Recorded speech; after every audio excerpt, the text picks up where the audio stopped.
আমরা দেশে একটা ফ্রি ফেয়ার অ্যান্ড ইনক্লুসিভ একটা ইলেকশনের জন্য দিকে ধাবিত হচ্ছে, and that election should be within December or close to that, যেটা আমি এর প্রথমেই বলেছিলাম যে 18 মাসের মধ্যে একটা ইলেকশন।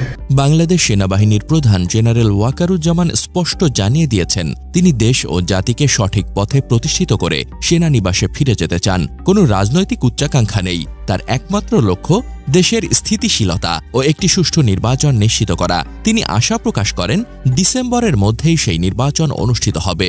সেনা প্রধানের এই বক্তব্য রাজনৈতিক অঙ্গনের নতুন আলোচনার সৃষ্টি করেছে, কারণ এর অর্থ হতে পারে সেনাবাহিনী ডিসেম্বরের মধ্যেই একটি গ্রহণযোগ্য নির্বাচনের পথ সুগম করতে চায়, যা দীর্ঘদিন ধরে বিএনপিরও প্রধান দাবি ছিল। তবে ডিসেম্বরের মধ্যে নির্বাচন নিয়ে সেনাপ্রধানের এই বক্তব্য ইউনূস সরকারের জন্য চাপে ফেলবে, কারণ বর্তমান সরকার এখনও আনুষ্ঠানিকভাবে নতুন নির্বাচনের বিষয়ে কোনো ঘোষণা দেয়নি। কিন্তু সেনাপ্রধান যখন বলেন ডিসেম্বরের মধ্যে নির্বাচন হওয়া উচিত, তখন এটি সরকারকেও একটি স্পষ্ট বার্তা দেয়।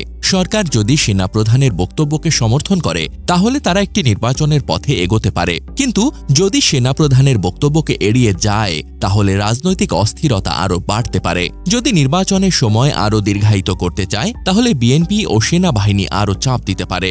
এদিকে বিডিআর বিদ্রোহ নিয়ে যখন রাজনৈতিক অঙ্গনের নতুন বিতর্ক শুরু হয়েছে, তখন সেনাপ্রধান অত্যন্ত স্পষ্ট ভাষায় জানিয়ে দিলেন, বিডিআর হত্যাকাণ্ড তৎকালীন বিডিআর সদস্যরাই ঘটিয়েছে, ফুল স্টপ। এটা নিয়ে আর কোনো কথা হবে না। তিনি আরও বলেন, যারা বিচারে দোষী প্রমাণিত হয়েছে তারা দোষী, এখানে কোনো বিতর্কের জায়গা নেই। তার এই বক্তব্যের মানে হল, সেনাবাহিনী বিডিআর বিদ্রোহের বিষয়ে আর নতুন কোনো ব্যাখ্যা শুনতে রাজি নয়। এটি তাদের জন্য চূড়ান্ত সত্য।